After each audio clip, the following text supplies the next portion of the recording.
साई लीला, एक आध्यात्मिक सहवास.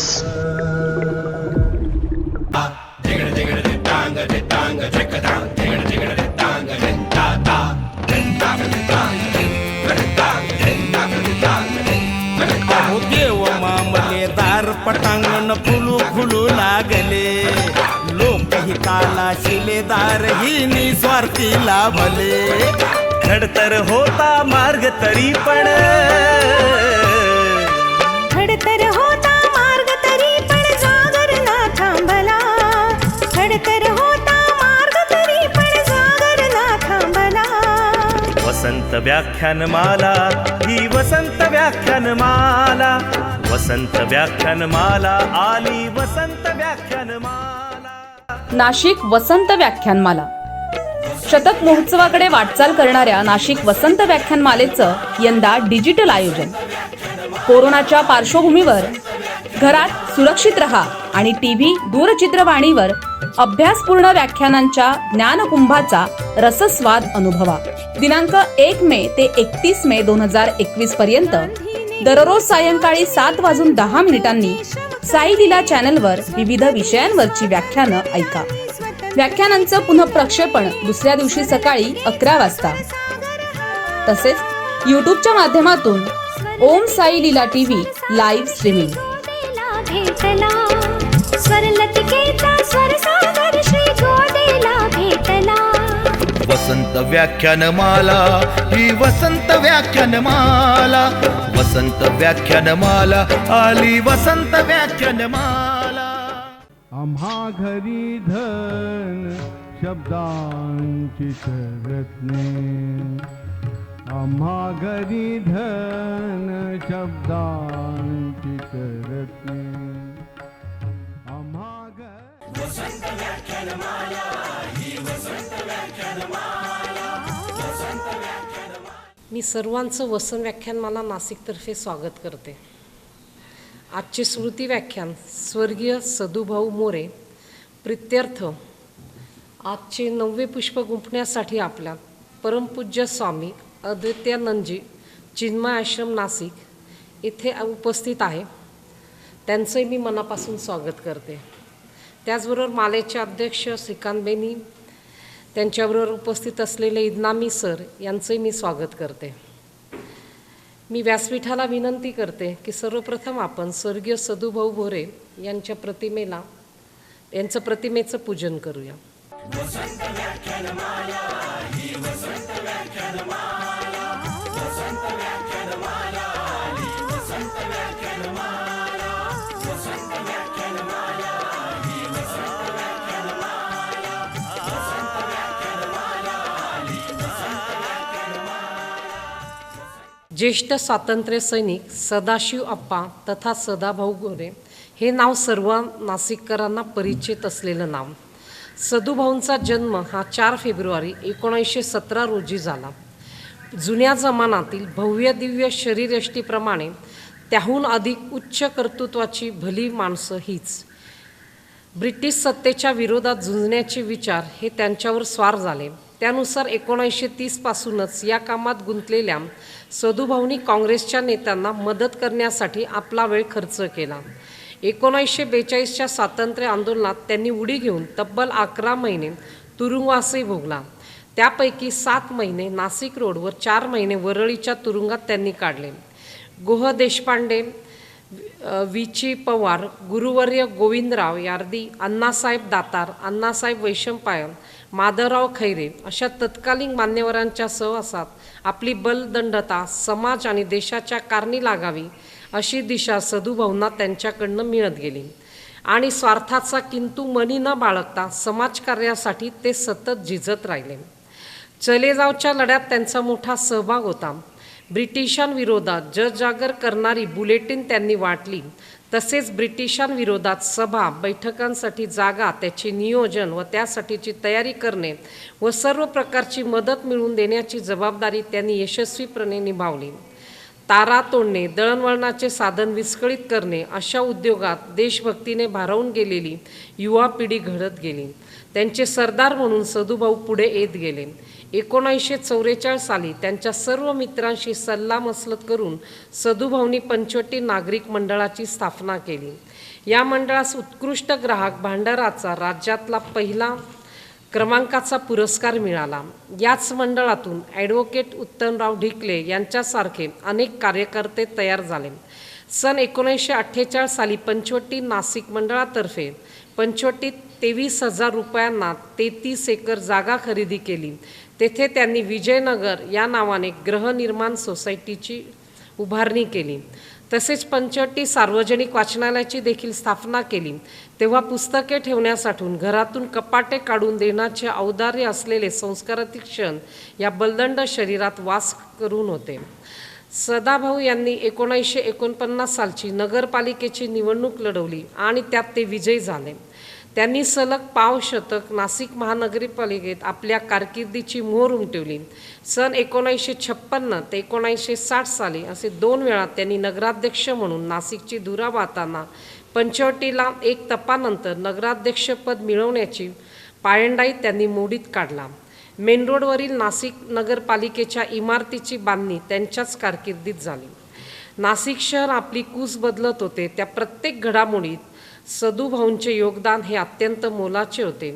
त्या काळी त्यांनी विद्वत्तेलाही मान दिला होता. समाजाचे भले करून पाहणाऱ्या विद्वानांचे सल्ले घेऊनच ते कारभार करीत होते. त्यामुळे अण्णाशास्त्री दातार, अष्टपुत्रे, गोपाळराव पाठक, मुश औरंगाबादकर, तात्याशास्त्री गर्गे, हरिभाऊ शेलार, प्रभावती गोसावी, मुरलीभाऊ लोणारी, श्रीपाद करंडे अशा अनेक मान्यवरांच्या सहवासात वावरत त्यांनी पालिकेचा कारभार केला. त्या काळात ज्या ज्या संस्था उदयाला आल्या त्या प्रत्येक संस्थेत सदुभाऊ पदाधिकारी होते किंवा पडद्याआडून संस्थेच्या उभारणीस ते मदत करीत होते.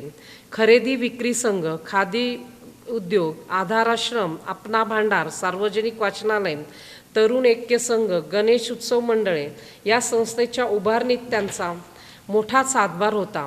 हे पाहता नाशिकचे एकूणच सार्वजनिक जीवन सदुभाऊंच्या कर्तृत्वाचे व्यापून टाकल्याचे दिसून येते.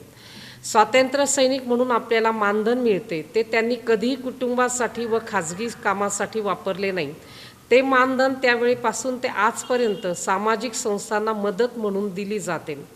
वीरशैव लिंगायत समाजाचे अध्यक्ष म्हणून काम करताना सदुभाऊंनी जंगम, पंचम, ओझरकर अशा विविध पोटजातींना एकत्रित करून वीरशैव लिंगायत समाजाची एकजूट केली. त्यांनी सलग 18 वर्षे समाजाचे अध्यक्ष म्हणून समाजासाठी भरीव कार्य केले आहे. आपल्या मुलाच्या लग्नाकरता दक्षिण महाराष्ट्रातून गरीब घरातील मुलगी हुंडा न घेता सून म्हणून घरात आणण्याचे मोठेपण त्यावेळेस दाखविले. तसेच हंसा कळसकर नामक मळ्यातील गरीब गड्याच्या मुलीचे सर्व शिक्षण करून तिच्या जीवनात प्रगती घडवून आणण्याचे काम आणि समाजसेवेचे मंत्र स्वतःच्या कृतीतून इतरांना दिले. मंत्रनगरी ते यंत्रनगरी अशी वाटचाल करणारे व नाशिक शहराच्या जडणघडणीत मोठे योगदान देणारे हे व्यक्तिमत्व वर्तमान राजकारणासाठी कृतिशील समाजसेवेचा दीपस्तंभच म्हणावा लागेल. सदुभाऊंचे समाजसेवेचे हृद त्यांच्या पुतण्या कैलासवासी रमेश शेठ भोरे तसेच त्यांचा भाचा संजय तसेच सून श्रीमती मधुबाला रमेश भोरे यांनी नाशिक महानगरपालिकेत नगरसेवक म्हणून प्रतिनिधित्व केले. त्यांच्या कुटुंबातील त्यांचा मुलगा राजेंद्र भोरे हा पंचवटी नागरिक मंडळाचा सध्या संचालक म्हणून काम करीत आहे. तर नातू गणेश रत्नाकर भोरे हा श्री अवधूत स्वामी मठाचा अध्यक्ष आहे व श्री अवधूत स्वामी पतसंस्थेचा संचालक म्हणून सध्या कार्यरत आहे. हे सर्वजण व त्याच्या कुटुंबातील अनेक सदस्य सदुभाऊंनी दिलेल्या संस्काराचे शिदोरीवर समाजकार्य करत आहेत. मी आपल्या सर्वांच्या वतीने व वसन व्याख्यानाच्या वतीने स्वर्गीय सदुभाऊ भोरे यांना आदरांजली अर्पित करते. व्याख्यानमालेचे अध्यक्ष श्रीकांतबेनी यांना मी विनंती करते की आजचे आपले पाहुणे परमपूज्य अद्वैतानंद स्वामी यांचा सन्मान कर.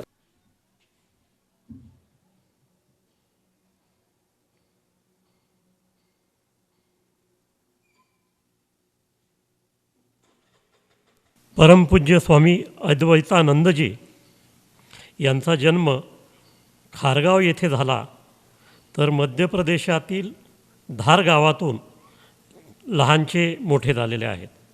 इंदोरमधून मेकॅनिकल इंजिनिअरिंगचा डिप्लोमा व त्यानंतर बिलासपूर इंजिनिअरिंग कॉलेजमधून स्वामी अद्वैतानंदजी यांनी इंजिनिअरिंगमधली पदवी प्राप्त केली. पूज्य गुरुदेव स्वामी चिन्मयानंदजी तसेच स्वामी तेजोमयानंदजींच्या प्रभावाने प्रेरित होऊन हिमाचल प्रदेशातील सिद्धवारी येथील सांदीपनी हिमालय आश्रमात स्वामीजींनी प्रवेश मिळविला.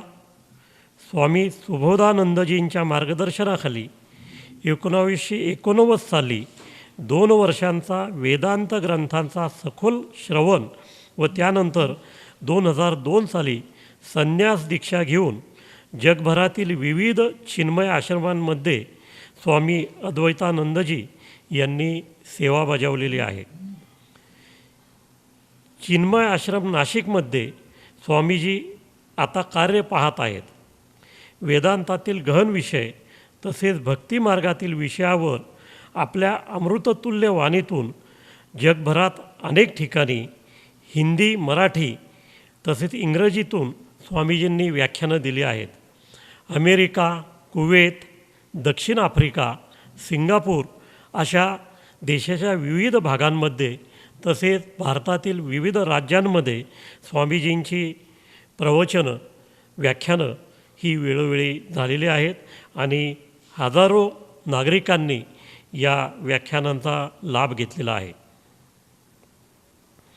वेदांताचे शिक्षण घेणाऱ्या विद्यार्थ्यांना सिद्धवारी येथे हिंदीतून व मुंबई येथे इंग्रजीतून आचार्य म्हणून अद्वैतानंदजी यांचं मार्गदर्शन लाभत असतं. भगवद्गीता, उपनिषद व इतर वैदिक ग्रंथातील गुंतागुंतीचे विषय अगदी साध्या सोप्या भाषेत आणि सार्थ उदाहरणासहित समजावण्याची स्वामी अद्वैतानंदजी यांची हातोटी आहे. श्री रामचरित मानसमधील कथा तितक्याच तपशीलवारासहित व आपल्या मधुर भाषेत समजावताना श्रोत्यांना परमानंदाची अनुभूती देऊन जातात. स्वामीजी संगीतबद्ध केलेली भजने जेव्हा आपल्या मधुर आवाजात गातात तेव्हा उपस्थितांसाठी ती एक पर्वणी असते, एक वेगळा अवर्णनीय असा आनंदाचा क्षण असतो. सध्या कोरोनाच्या पार्श्वभूमीवर समाजातील विविध घटक कार्यरत आहेत. समाजाची कार्यशैली ही बदलते आहे आणि पूर्वी असलेलं वातावरण आणि आत्ताचं वातावरण असा जमीन आसमानाचा फरकामध्ये माणूस कार्यरत झालेला आहे. अनेक लोक व्यवसाय गेल्यामुळे, नोकरी गेल्यामुळे तणावाखाली आहेत, तर अनेक व्यवसायांचं स्वरूप बदलल्यामुळे देखील उद्योजकापासून नोकरदारापर्यंत हा आपलं पुढे काय होणार या चिंतेमध्ये आहे. अशा सर्व पार्श्वभूमीवर आनंदी जीवन कसं जगायचं याचं महत्त्वपूर्ण मार्गदर्शन स्वामीजी आज आपल्या व्याख्यानातून देणार आहे आणि त्यांचे मार्गदर्शनपर विचार आपलं आयुष्य अधिक सुखी आणि समाधानी करण्यासाठी निश्चितपणे आपल्याला उपयोगी पडणार आहे. मी स्वामीजींना विनंती करतो, आनंदी जीवनाचा प्रवास या विषयावर त्यांनी आपल्याशी संवाद साधावा. धन्यवाद. ओम श्री गणेशाय नमः. ओम श्री सरस्वत्यै नमः. ओम श्री गुरुभ्यो नमः. सदाशिवसमारंभां शंकराचार्यमध्यमाम् अस्मदाचार्यपर्यन्तां वन्दे गुरुपरम्परां. समस्तजनकल्याणे निरतं करुणामयं नमामि चिन्मयं देवं सद्गुरुं ब्रह्मविद्वरम्. भगवंताच्या चरणी व पूज्य गुरुदेवांच्या चरणी वंदन करून, त्यांना नमन करून आज आपण या व्याख्यानाची सुरुवात करू. व्याख्यानाचा विषय आहे आनंदी जीवनाचा प्रवास किंवा आनंदी जीवनाचं रहस्य. जेव्हा आपण आपल्या जीवनाकडे बघतो तेव्हा आपण हे पाहतो की सगळे लोक आनंदासाठी धडपड करत आहे. जे काही आपण करतो ते आनंदासाठीच करतो. असं म्हणतात, मुंगीपासून ब्रह्मदेवापर्यंत सगळेजण आनंदासाठी, आनंदाच्या प्राप्तीसाठी प्रयत्न करत आहे. दुसरं काही प्रयोजनच नाही आपलं. लग्न करतो आनंदासाठी, घटस्फोट घेतो आनंदासाठी, लोक जॉब सोडतात आनंदासाठी किंवा जॉब धरतात, पकडतात आनंदासाठी, पैसे कमवतो आपण आनंदासाठी, पण जेव्हा पैशामुळे जास्त त्रास होतो तेव्हा पैसा सोडतो. म्हणजे आपल्या जीवनाच्या सेंटरमध्ये, केंद्रामध्ये काय आनंद आहे त्याच्या अवतीभोवती आपली सगळी प्रवृत्ती निवृत्ती होत असते. आता हा आनंद कुठे आहे, कसा मिळेल, हे एक मोठं रहस्य आहे. अच्छा, असं नाही की आपल्याला आनंद मिळत नाही आहे, पण आनंद टिकून राहत नाही. आपल्याला जो आनंद पाहिजे, सुख किंवा समाधान पाहिजे, ते परमनंट पाहिजे, कायम टिकून राहिलेला आनंद पाहिजे. पण तसं काही होत नाही. आनंद आपल्याला मिळतो, पण तो काय क्षणिक असतो, काही वेळासाठी, काही दिवसासाठी. पण आपल्याला पाहिजे परमनंट आनंद. जसं आपल्याला घरसुद्धा कोणचं पाहिजे, भाड्याचं घर नको आहे, स्वतःचं घर पाहिजे. जॉबसुद्धा कसा पाहिजे, परमनंट जॉब पाहिजे, टेम्पररी नको आहे. एकदा एक गंमतच झाली. एका माणसाला परमनंट जॉब मिळाला टेम्पररी बँकेमध्ये. बँक टेम्पररी आहे, जॉब तिथे म्हणे तू नेहमीसाठी इथे काम करू शकतो. हे जग असं आहे, टेम्पररी आहे, सतत बदलणारं आहे, अनित्यम गीतेमध्ये भगवान कृष्ण म्हणतात. तर अशा या अनित्य बदलणाऱ्या जगामधून आपल्याला परमनंट हॅपीनेस कसा काय मिळू शकतो, हा एक मोठा प्रश्न आहे. पण सगळ्यांना पाहिजे नित्य आनंद, शाश्वत आनंद. तर आता जर असा आपल्याला आनंद मिळवायचा असेल तर काय केलं पाहिजे? आपण लोकांना शुभेच्छा देतो की तुमच्या जीवनामध्ये आनंद वाढो. आमच्या गुरुदेवांना कोणीतरी ते प्रवास करत होते विमानामध्ये, तर त्यांनी सांगितलं have a nice day, have a happy day. तर गुरुदेव म्हणाले हाऊ, हां आनंदाने मी माझं आयुष्य किंवा दिवस कसा घालू हे सांग. म्हणे हे मला माहीत नाही. तर हे कोडच आहे. आपल्या शास्त्रांमध्ये फार छान सांगितलं, म्हणे if you want to be happy, तुमच्याकडे देवानी काय काय दिलेलं आहे आधी ते पहा. लक्ष देऊ नाही का? हे पहा, आनंदासाठी दोन साधने आपण वापरतो. एक बाह्य साधन आणि एक आपल्याकडे जे आहे ते. तसं पहिलं म्हणजे ज्याच्याकडे जास्त पैसा त्याला जास्त आनंद, आपण असं समजलेलं आहे. पण ही चुकीची समज आहे, कारण मग जेवढे पैसेवाले सगळे सुखी असायला पाहिजे. जर हा नियम आपण मानला की मनी इज इक्वल टू हॅपीनेस, तर जितके मोठे श्रीमंत लोक आहे सगळे अगदी आनंदात त्यांचं जीवन झालं असतं. पण असं होत नाही. म्हणून उपनिषदामध्ये एक गोष्ट येते. एक याज्ञवल्क ऋषी होते, त्यांच्या दोन बायका आहे, मैत्रेय आणखीन कात्यायनी. याज्ञवल्क ऋषी म्हणाले की मी आता संन्यास घेऊन जाणार आहे, तर जरा दोघीजणी तुम्ही या, आम्ही वाटणी करतो जमीन जायदाद पैशाची, आणि मग मी जातो. आता पहा, त्या ज्या दोन्ही बायका होत्या त्यांना फार आनंद झाला. पण त्याच्यापैकी एक, ती मैत्रेय, ती म्हणाली, पहा तिने कसा विचार केला की जर याज्ञवल्क ऋषी सगळं सोडून संन्यास घ्यायसाठी जात आहे, म्हणजे यांना पैशापेक्षा जास्त आनंद देणारी काही वस्तू मिळाली असेल. नाही तर कोण सोडेल पैसा, कोण सोडेल जमीन. So what is that thing? I want to know that.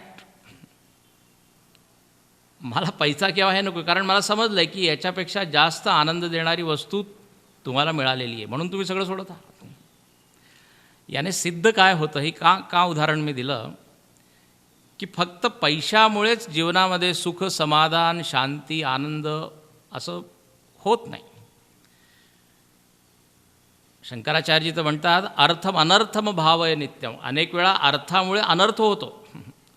लोकांचे भांडणं होतात, संबंध तुटतात, ताणतणाव होतो. पण याचा अर्थ असंही नाही की आपण दरिद्री राहिलं पाहिजे, दारिद्र्यामध्येच आनंद आहे असंही नाही आहे. नाही दरिद्र सम सुख जगमाही असं म्हटलेलं आहे रामायणात. धन काय आहे तर म्हणजे साधन आहे. धनच्या पुढे 6 अक्षर लावा. धन साधन आहे, साध्य नाही आहे. It is not goal, it is a means. जर साधनबुद्धी आपण ठेवली तर ठीक आहे. तर बाह्य साधनामध्ये एक आहे पैसा, मग कॉन्टॅक्ट्स आहे, आपले संबंध आहे, मित्र आहे, नातेवाईक आहे, यांच्याद्वारे आपण आनंद घेऊ इच्छित आहोत. पण आपले शास्त्र काय म्हणतात, हे सगळे काय, यांचा काही भरोसा नाही. केव्हा हे लोक लांब जातील, दूर जातील. म्हणून तुमच्याजवळ जी संपत्ती दिली आहे त्याच्याद्वारे तुम्ही आनंद मिळवा. तर म्हणे आता कोणची संपत्ती आपल्याकडे, तर लक्ष देऊ नाही का, देवाने आपल्याला 5-6 वस्तू दिलेल्या आहे आणि त्याचा जर तुम्ही भरपूर चांगला उपयोग केला तर जीवनामध्ये आनंदच आनंद आहे. सगळ्यात आधी आपल्याला दिलेलं आहे शरीर. त्यानंतर आपल्याकडे आहे इंद्रिया, सेन्स ऑर्गन्स. त्यानंतर आपल्याकडे एक वस्तू दिली आहे ते आहे मन. चौथी वस्तू आहे प्राण. 5वी वस्तू आहे बुद्धी. आणि 6वी वस्तू आहे आत्मतत्व, चैतन्य. तर अशा या 6 वस्तू आपल्याकडे आहे आणि याच्यावर आपला पूर्ण अधिकार आहे. कोणी या वस्तू माझ्याकडून घेऊ नाही शकत. शरीर माझं आहे, मन माझं आहे, बुद्धी माझी आहे. त्यामुळे जर यांचा चांगला उपयोग तुम्ही केला तर तुमच्या जीवनात भरपूर आनंद मिळेल. आता सुरुवात करू आपण. आपल्याला दिलेलं आहे शरीर आणि 84 लक्ष योनीमध्ये सर्वश्रेष्ठ जर शरीर आहे किंवा योनी आहे तर मानव योनी. आता बा शरीराने आपण काय करतो, कर्म करतो, ॲक्शन्स. 24 तास आपण कर्म करत आहे, सकाळी उठल्यापासून रात्रीपर्यंत. लोक म्हणतात मला काही वेळ नाही आहे, हिंदीमध्ये म्हणतात फुरसत नाही आहे, मरने की भी फुरसत नाही असं म्हणतात. तर दुसऱ्याने सांगितलं की यमराजाकडे भरपूर फुरसत आहे, तो तुम्हाला घेऊन जाईल केव्हा. आपल्याकडे वेळ नाही पण त्याकडे वेळ आहे. गीतेमध्ये सुद्धा म्हटलेलं आहे नाही कश्चित क्षणमपि जातो तिष्ठती अकर्मकृत. एकही क्षण आपण कर्म केल्याशिवाय राहत नाही. तर आता संतांनी काय सांगितलं, हे जे ॲक्शन्स आहे, कर्म आहे, याच्यामुळे आपण आनंद मिळवू शकतो. जर कर्म करण्याची कला आपल्याला मिळाली तर. If you know how to act, art of action. तर म्हणजे काय आहे ती कला, तर पहा आपण सर्वसाधारणपणे स्वार्थासाठीच आपलं जीवन चालू असतं, आपले कर्म सगळे होत असतात. पण ते म्हणतात जर कर्माद्वारे तुम्हाला आनंद मिळवायचा असेल तर कर्म करण्याची पद्धत जरा तुम्ही बदला. आता आधी मी एक उदाहरण देतो. समाजामध्ये 4 प्रकारचे लोक आहेत आणि कर्म करण्याची पद्धत त्यांची 4 प्रकारची. कोणचे 4 प्रकारचे, तर काही आळशी लोक आहेत. दुसरे कसे आहेत तर म्हणे स्वार्थी आहे. तिसरे कसे आहेत तर म्हणे पापी आहे, पाप कर्म करत आहे. चौथे कसे आहे तर म्हणे परोपकारी आहे. यासाठी मी एक उदाहरण देतो. आपण जर एका 4 ग्लास घेतले पाण्याचे आणि त्याच्यामध्ये पाणी ठेवलं, एकामध्ये दगड आपण टाकला, एकामध्ये कापूस, एकामध्ये माती आणि एकामध्ये साखर. जरा चित्र डोळ्यासमोर आणा. 4 पाण्याचे ग्लास आहे, एकेकामध्ये एक एक वस्तू टाकली आपण. लहानसं जर आपण दगड टाकला, खडा टाकला तर काय होईल? खाली जाऊन तर बसेल. कापसाला जर टाकलं तर काय होईल? कापूस पाणी सगळं शोषून गेले. मातीला जर आपण टाकलं पाण्यात तर पूर्ण पाणी काय होईल? मातकट होईल, घाण होईल. आणि चौथं, जर साखर आपण टाकली त्याच्यात तर साखर विरघळून जाईल, साखर आपल्याला दिसणार नाही, पण ते पाणी गोड होईल. लक्ष देऊ नाही का? तर समाजामध्ये काही लोक कसे आहे? दगडाप्रमाणे. ते पाणी जे आहे ते समाज आहे. हां, नुसत्या आळशासारखे बसले, काही करत नाही. ते काय म्हणतात? आज करे सो काल कर, काल करे सो परसो, इतनी भी क्या जल्दी, अभी जीना है बरसो. त्यांचा हा सिद्धांत आहे, त्यांची ही थेअरी आहे. दुसरे लोक कापसाप्रमाणे आहे. ते जस्ट ओनली दे एक्स्ट्रॅक्ट. ते स्वार्थी लोक आहेत. जेवढे रिसोर्सेस आहेत ते स्वतःसाठी त्याचा उपयोग करतात. तिसरे प्रकारचे लोक आहे कसे? मातीप्रमाणे. माती टाकली त्या पाण्यामध्ये की पूर्ण माती खराब होते, पाणी खराब होतं. समाजामध्ये काही लोक आहेत त्यांच्या उपस्थितीमुळे पूर्ण वातावरण गढूळ होतं, खराब होतं. पापी किंवा दुष्ट माणूस आहे. जर रावण जेव्हा यायचा सगळे पळून जायचे. मी नेहमी गमतीने सांगतो, रावणाला कधीच ट्रॅफिक जाम मिळाला नाही, कारण त्याचं नाव ऐकलं की लोक पळायचे. तर समाजाला जे काही चांगलं काही देत नाही आहे तर असे लोक आहे, पापी लोक आहे. पण चौथे जे लोक आहे, लक्ष देऊ नाही का, फारच महत्त्वाचा मुद्दा आहे. साखरेप्रमाणे आहे. स्वतः गोड आहे, स्वतः त्यांचं व्यक्तिमत्व फार उच्च आहे आणि त्यांच्यामुळे समाजाचं सुद्धा भलं होतं. आणि पहा साखरेचा गुण काय आहे, किती छान आहे. साखर दिसत नाही पण त्या पाण्याला गोड करते. म्हणजे जास्त शोबाजी नाही, देखावा नाही आहे, अहंकाराचं प्रदर्शन नाही आहे. तर आपले कर्म जर चांगले असतील तर आपल्यालासुद्धा आनंद, आणखीन समाजालासुद्धा आनंद. साखरेप्रमाणे आपण गोड होऊ. म्हणून गीतेमध्ये भगवंत सारखं म्हणतात की तुम्ही या कर्माचा उपयोग करा आणि याच्याद्वारे जीवनामध्ये आनंद मिळवा. Action can become the source of happiness. तुम्हाला फळाची सुद्धा काही गरज नाही. त्या जर कर्म करण्याच्या पाठीमागे तुमचा उद्देश चांगला असेल, ध्येय चांगलं असेल, कर्म करण्याची रीत चांगलं असेल तर कर्म करतानाच आपल्याला आनंद मिळतो. जेव्हा आपण सेवा करतो, कोणाची मदत करतो, आपण स्वतः पैसा देतो, अन्न देतो आणि आपल्याला मिळतं काय? आनंद. त्याला देवानी कर्मयोगी म्हटलेलं आहे. तर शरीराच्याद्वारे काय करा तर म्हणे कर्मयोग करा जर आनंद मिळवायचा असेल. दुसरी मी वस्तू काय सांगितली होती? आपल्याकडे भगवंतांनी इंद्रिया दिली आहे, सेन्स ऑर्गन्स. डोळे आहे, कान आहे, हात आहे. तर म्हणे जर यांचा तुम्ही उपयोग केला तर आनंद मिळू शकतो. आज आपण यांच्याद्वारे फक्त भोगच करत आहे. पण संत लोक म्हणतात विषयजनित सुखे सौख्य होणार नाही. करुणाष्टकामध्ये समर्थ रामदास स्वामी म्हणतात जगी सर्व सुखी असा कोण आहे. विषय भोग करून कोणी सुखी झाला आजपर्यंत तर असं काही झालेलं नाही. बहुहिंडता सौख्य होणार नाही. तर म्हणे काय करा तर म्हणे भद्रम कर्णे विशृणुयाम देवा. आपले जे डोळे आहे, कान आहे, यांनी भद्र पहा, भद्र ऐका. भद्र म्हणजे शुभ. एक संत म्हणायचे की आपल्या या इंद्रियांना तुम्ही कचऱ्याची पेटी नका बनवू. Don't make them dustbin. काही आपण जसं कचऱ्याच्या पेटीत टाकतो तसं लोक काही ऐकतात, काही पाहतात, काही खातात.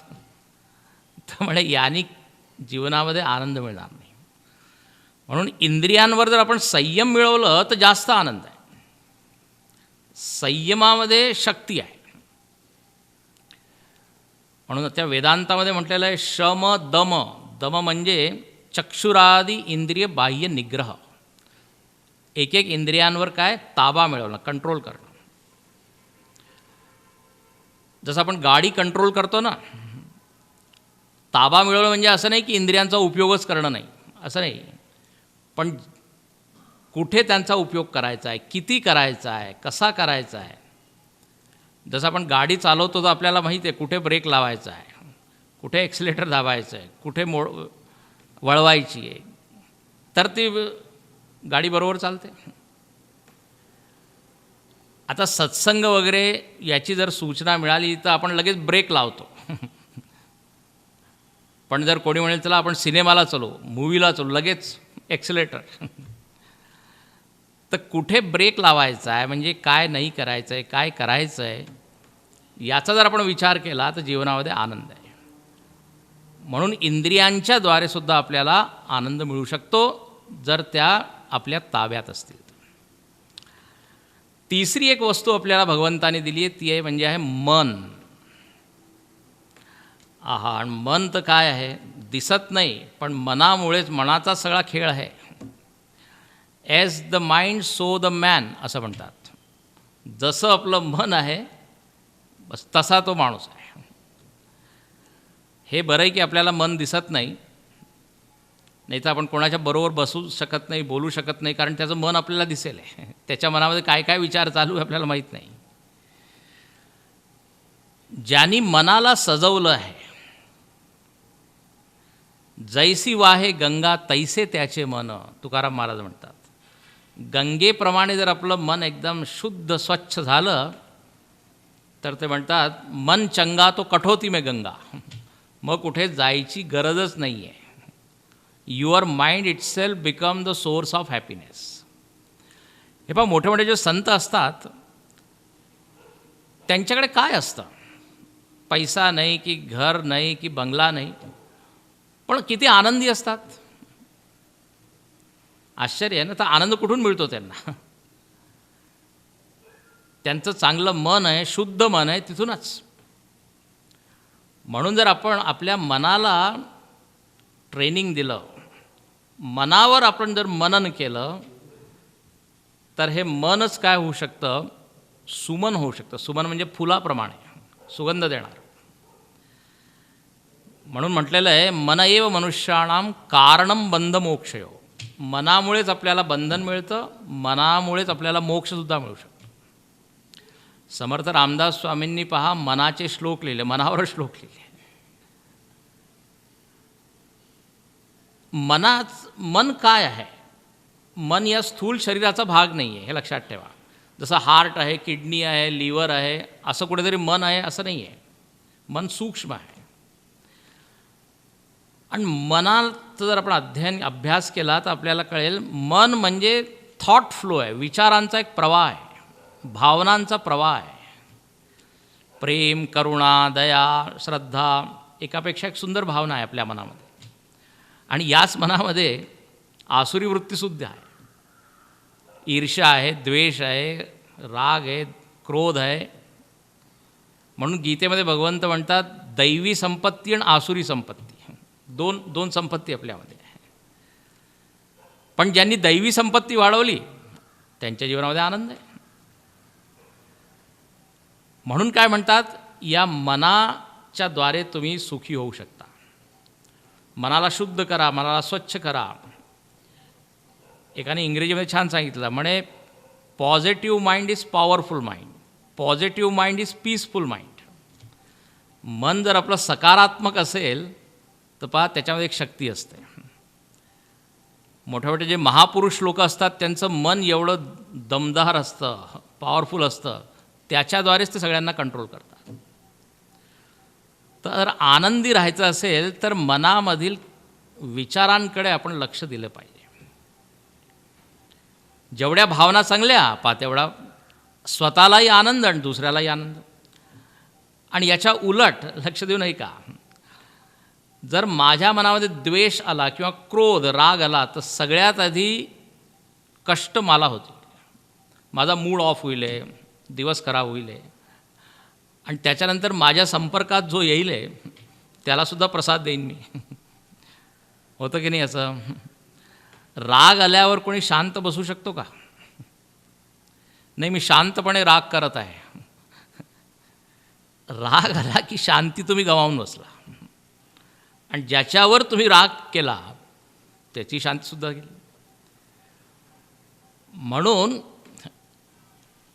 आता जसं हे महामारी सुरू आहे, त्याच्या संपर्कात जर कोणी आला त्यालाही त्रास होत आहे, स्वतःलाही कष्ट आहे.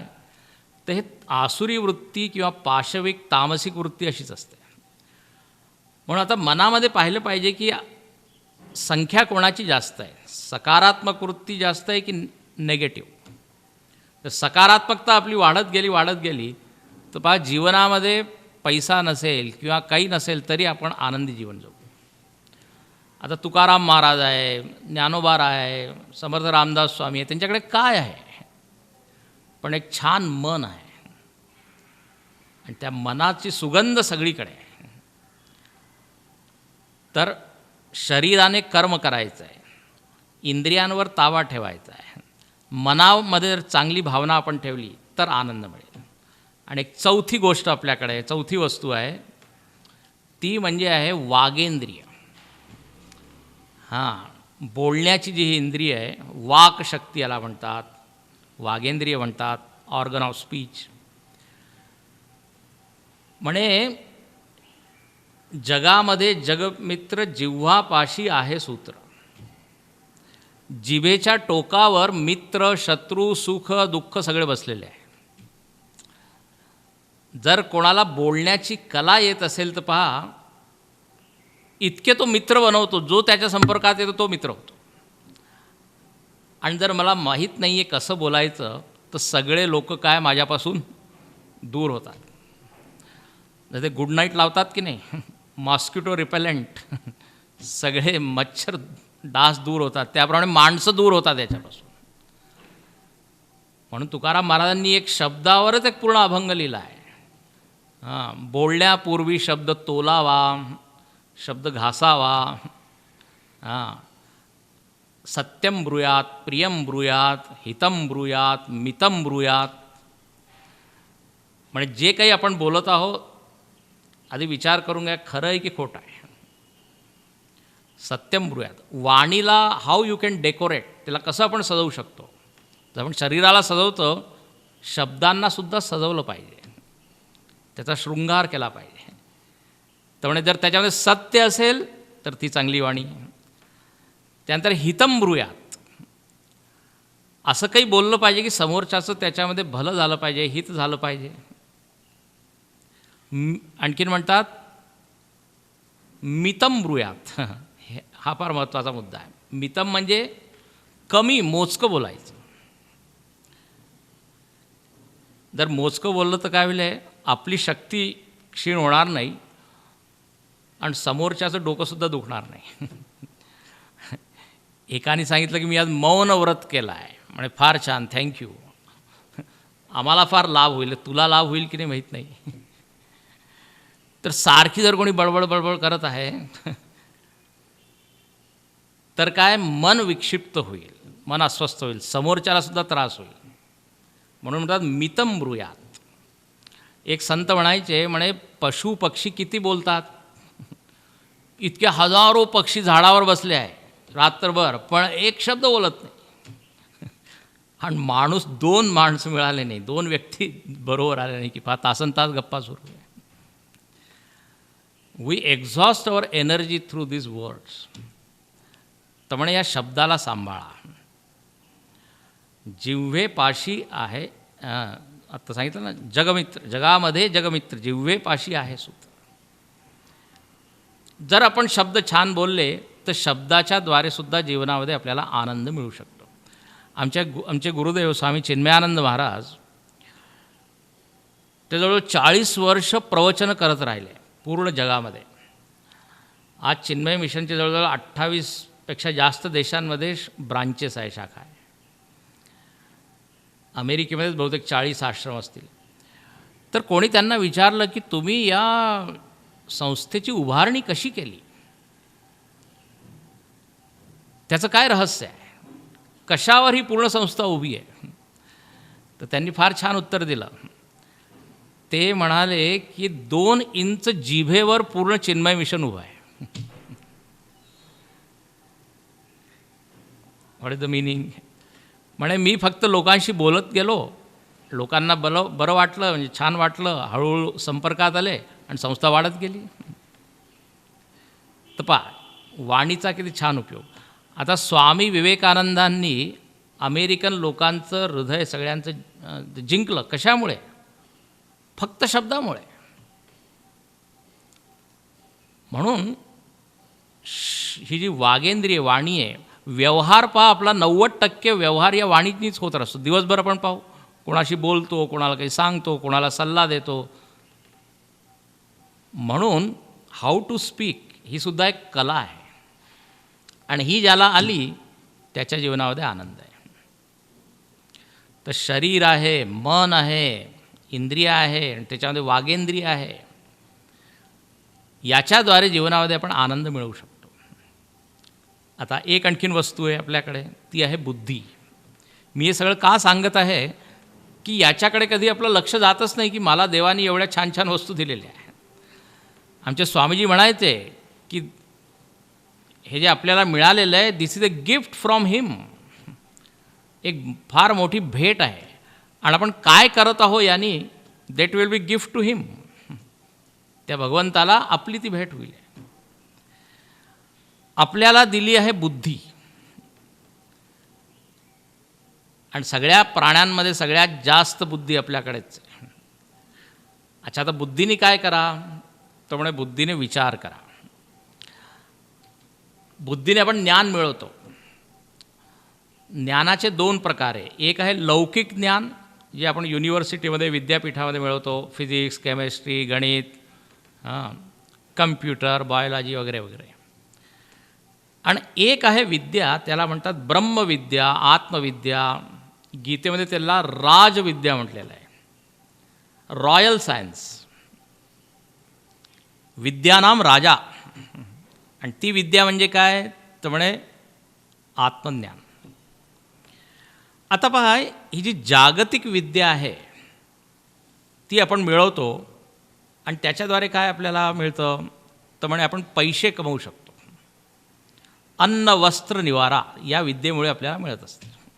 कोणी इंजिनियर आहे, कोणी डॉक्टर आहे, कोणी वकील आहे, कोणी सायंटिस्ट आहे. या सर्व विद्या उपयोगी आहे, पण याच्यामुळे आपल्याला पूर्ण सुख शांती मिळेल अशी गॅरंटी नाही आहे. लक्ष देऊ नाही का? उपनिषदामध्ये एक गोष्ट आहे, ती नारद मुनी, देवर्षी नारद आहे, फार मोठे ज्ञानी आहे.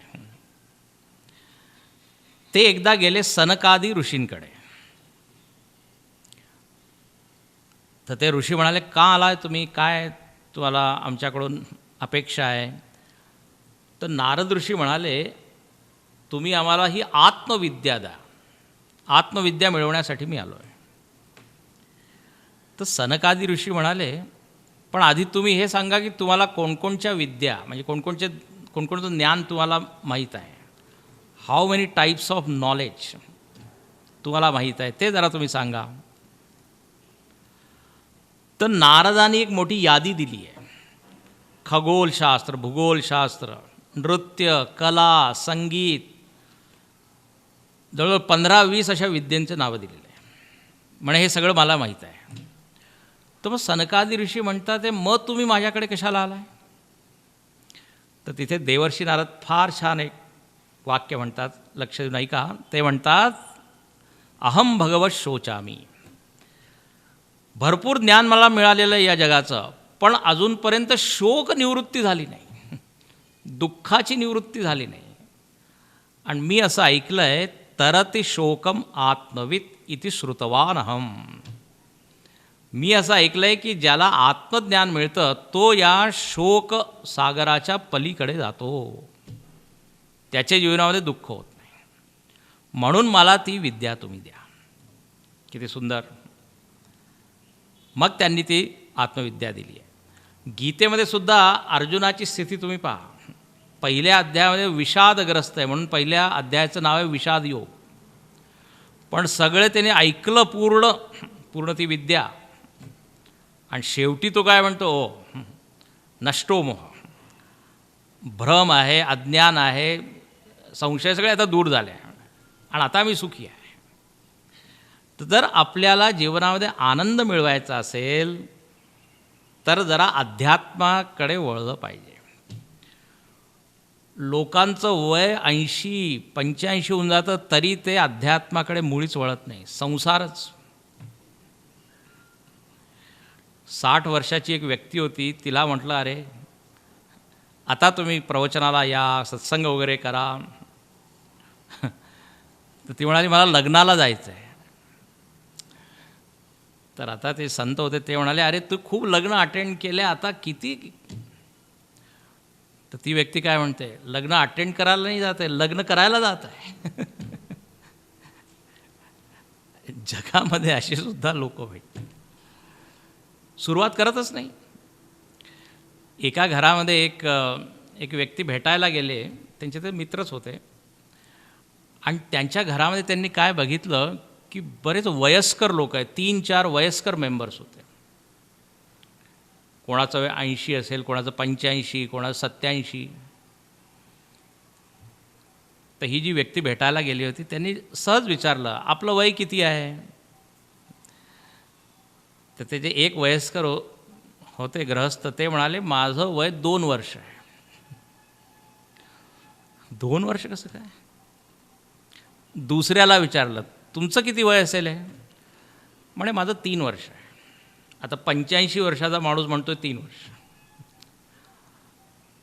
आता तिसरे जे वयस्कर ग्रस्त होते त्यांना विचारलं तुमचं वय किती आहे. म्हणे माझा अजून जन्म झालेला नाही आहे. आता याला आश्चर्य झालं, हे काय उत्तर आहे. एक म्हणते 2 वर्ष, 3 वर्ष. तर ते हसून सगळेजण म्हणाले असं आहे की मागच्या 2 वर्षापासून मी जरा गीता काय, रामायण काय, उपनिषद काय हे वाचत आहे. म्हणून मी माझं वय फक्त हेच धरतो, बाकी वय सगळं वाया गेलं. सो पॉईंट इज, अध्यात्मामध्ये जो आनंद आहे तो काही वेगळाच आहे.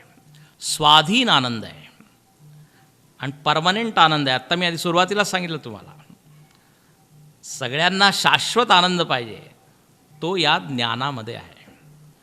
म्हणून आपण सुरुवात केली पाहिजे थोडं. ही आपली चुकीची समज आहे की आनंद फक्त भोगांमध्ये आहे किंवा विषयांमध्ये आहे.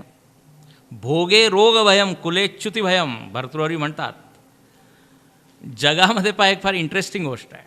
आपण जसं एलोपॅथीची एक गोळी घेतो तर त्याच्यामध्ये काय साईड इफेक्ट्स असतात. जगामधील जेवढे भोग आहे किंवा सुख आहे त्याच्यामध्ये साईड इफेक्ट आहे. जास्त जर तुम्ही त्याच्यामध्ये रमू लागला किंवा जास्त त्याच्यामध्ये गुंतला तर दुःख. काही वस्तू मला फार आवडली, खाण्याचा पदार्थ, आता जर मी खातच गेलो तर काय पोट बिघडेल. काही म्हणजे प्रत्येक भोगामध्ये आहे भोगे रोग भयम. पण अध्यात्माचा जो आनंद आहे त्याच्यामध्ये there is no side effect. कधीकधी साईड इफेक्टच एवढे भयंकर असतात. म्हणे माझं डोकं दुखत होतं, मी गोळी घेतली आणि साईड इफेक्ट काय झाला, हार्ट अटॅक. गंमत म्हणून सांगतो.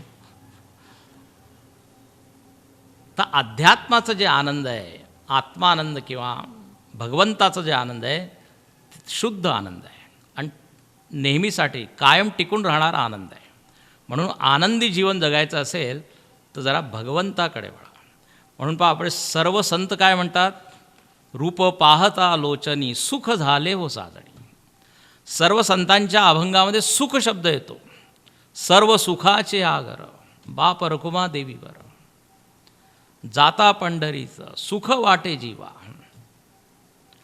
पंढरीचे सुख नाही त्रिभुवन, या सुखाची उपमा नाही त्रिभुवन. म्हणून काय, सुखाचा जो पत्ता आहे तो काय, तर म्हणे भगवंत आहे, आत्मतत्व आहे, सर्वोच्च सुख.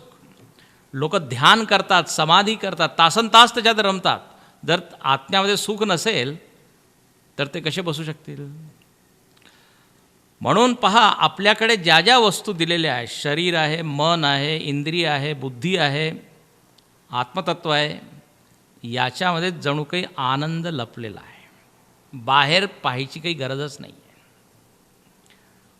एक आणखीन सांगतो, आपल्याकडे प्राण आहे, प्राण. आता जेवढे योगी लोक आहे, प्राणायाम करतात, छान आरोग्य मिळवतात, एनर्जी लेवल त्यांचं वाढतं, and they are so happy. प्राणायाम परायणा, गीतेमध्ये म्हणतात अनुलोम विलोम प्राणायाम करा. आजकाल तर सगळ्यांनाच बहुतेक प्राणायामाबद्दल खूप माहिती आणि सगळे लोक करतात. महर्षी पतंजलीजींनी 8 अंग दिले, त्यामध्ये एक आहे प्राणायाम. तर यम, नियम, आसन, प्राणायाम, जर हे आपण सगळं केलं, आपोआपच आपल्या जीवनामध्ये आनंद आहे. आणि यासाठी तुम्हाला एक पैसा खर्च करायचा नाही आहे, सगळे स्वाधीन आहे. You don't have to depend on anybody. तर आनंद कुठे आहे, तर म्हणजे इथेच आहे. त्याची कला आपल्याला माहीत असायला पाहिजे. ती जर आपण मिळवली तर बस. शेवटी मी एक किस्सा सांगून तुम्हाला म्हणजे प्रवचन पूर्ण करतो.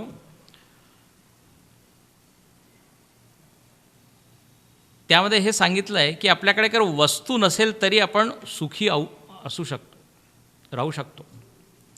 म्हणे एकदा एक राजा होता आणि तो फार आजारी पडला. आता शोध घेऊ लागले की आता उपचार काय आहे, औषध काय आहे. खरं म्हणजे काहीच आजार त्याला नव्हता, मानसिक काहीतरी एक रोग होता, त्यामुळे तो रोगग्रस्त झाला होता. तो मंत्री म्हणाला की एखादा वैद्य जर असेल तर त्याला आपण विचारू. तर वैद्याला बोलवलं, त्यांनी तपासलं. वैद्य म्हणाला की जर तुम्ही एक सुखी माणसाचं शर्ट आणलं आणि याला जर घातलं तर हा राजा काय बरा होईल. काय औषध आहे, सुखी माणसाचं शर्ट. मंत्री म्हणाला हे फार सोपं आहे.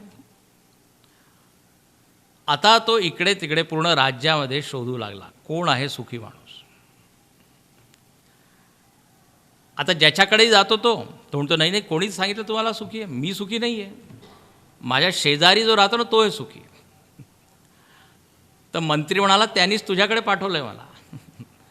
याला वाटतं हा सुखी आहे, त्याला वाटतं हा सुखी. पूर्ण राज्यामध्ये तो फिरला पण त्याला एकही माणूस कोणी भेटला नाही जो की सुखी असेल, कारण सुखी माणसाचं शर्ट पाहिजे होतं. तर शेवटी तो नदीच्या काठी गेला. तिथे एक माणूस बसला होता, फार आनंदात असा दिसत होता, हसत होता. त्याच्या चेहऱ्यावरून वाटलं की हा सुखी असेल. त्याला विचारलं तू सुखी आहे का. म्हणे हो सुखच सुख आहे, मला दुःख मुळीच नाही आहे. मग म्हणे तुझं शर्ट देईल का मला. तर तो माणूस म्हणाला शर्ट काय असतं, त्याच्याकडे शर्टच नाही आहे. मंत्रीला फार आश्चर्य वाटलं, अरे तुझ्याकडे एक साधारण गोष्ट ही नाही आहे आणि तू सुखी कसा काय. आहे नाही फार छान गोष्ट. याचा अर्थ काय, वस्तूशिवाय सुद्धा माणूस सुखी होऊ शकतो. राजाला जेव्हा ते सगळं समजवलं, सांगितलं, तेव्हा त्याला कळलं की दुःखाचं कारण काय आहे आणि सुखाचं कारण काय आहे. हे पहा, आपण झोपेमध्ये सुखी असतो की नाही. उदाहरण मी देतो. आपलं झोपेमध्ये आपण कोणत्या विषयाचा उपभोग करत असतो जरा सांगा. तुम्ही काही खाता का, पिता का, काही बोलता, काही नाही. 8 तास विषयरहित सुख आपल्याला आहे. यांनी हे सिद्ध होतं की सुख कुठेतरी आतमध्येच आहे. मोको कहाँ ढूंढे रे बंदे मैं तो तेरे साथ में. जर याचा आपण शोध लावला तर जीवनामध्ये आनंदच आनंद आहे. आनंदाच्या डोही आनंद तरंग. आपले सर्व शास्त्र, भगवद्गीता म्हणा, रामायण म्हणा, हे आपल्याला गाईड करतात की पहा तुम्ही आपल्या मनाच्या आतमध्ये शिरा, अंतर्मुखी व्हा, बुद्धीने विचार करा, प्राणायाम वगैरे करा, तर तुम्हाला लगेच आनंद मिळेल. आपण आनंद बाहेर शोधत असतो. हे असंच आहे जसं आपण रॉंग नंबर डायल करतो ना, ती व्यक्ती तिथे नाहीच आहे, आपण डायल करत आहे. विषयांमध्ये आनंद पाहणं म्हणजे तसंच आहे. आणि जर विषयांमध्ये आनंद असता, लक्ष देऊ नाही का, तर ज्या लोकांना विषय मिळाला तर सुखी झाले असते. अच्छा, आणखी एक गंमत काय असते, एक विषय मला आत्ता सुख देत आहे, दुसऱ्या क्षणी तोच विषय नाहीसा होतो, कंटाळा येतो. याचाच अर्थ विषयामध्ये आनंद नाही आहे. जसं साखरेमध्ये गोडवा आहे तर नेहमीच गोड आहे साखर. तुम्ही दिवसा खा, रात्री खा, रविवारी खा, सोमवारी खा, कारण त्याचा धर्म आहे तो. पण विषयांचा धर्म, जगाचा धर्म जर सुख असतं तर ज्याला जग मिळालं, पैसा मिळाला, विषय मिळाले, सुखी झाला असता. पण ज्याला भगवंत मिळाला आहे, ज्याला आत्मवस्तू मिळाली आहे, त्याला सुख मिळालं आहे. याचाच अर्थ आहे की आनंद आपल्यामध्ये आहे. म्हणून आपण इथे त्याचा शोध घेतला पाहिजे. हे एक संत छान म्हणतात, म्हणे आजकाल आपल्याला काही सुद्धा शोधायचं असतं तर आपण काय करतो, गुगलकडे जातो. म्हणतात गुगल देवता. टाईप करतो आणि खटची सर्च, सगळी इन्फॉर्मेशन, सगळी माहिती येते. म्हणे तुम्हाला सगळं काही त्या गुगलवर मिळू शकेल, पण आनंद नाही मिळणार तिथे. म्हणून एका मंदिराच्या बाहेर छान लिहिलं होतं की म्हणे इथे तुम्हाला ते मिळेल जे गुगलवर अवेलेबल नाही आहे. म्हणून प्रयत्न आपण केला पाहिजे. भगवंताने ही जी संपत्ती दिली आहे, शरीर, मन, बुद्धी, इंद्रिय, प्राण, यांचा ठीक उपयोग करून जीवनामध्ये आपलं जीवन आपण आनंदी केलं पाहिजे. आणि जर आपण आनंदी झालो तर लोकांनासुद्धा आनंद मिळेल. आनंद देण्याचं म्हणजे आनंद मिळवण्याचं एक रहस्य काय, लोकांना आनंद वाटा, आपोआप आनंद वाढेल. तर असं हे आनंदाचं रहस्य आहे. एवढं बोलून मी माझ्या वाणीला विराम देतो, इथे थांबतो.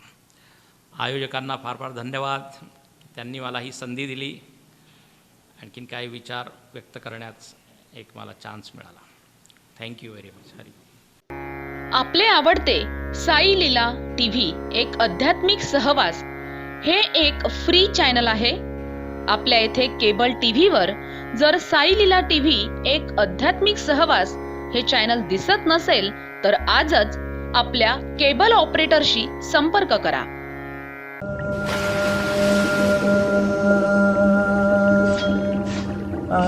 साई लीला एक आध्यात्मिक सहवास.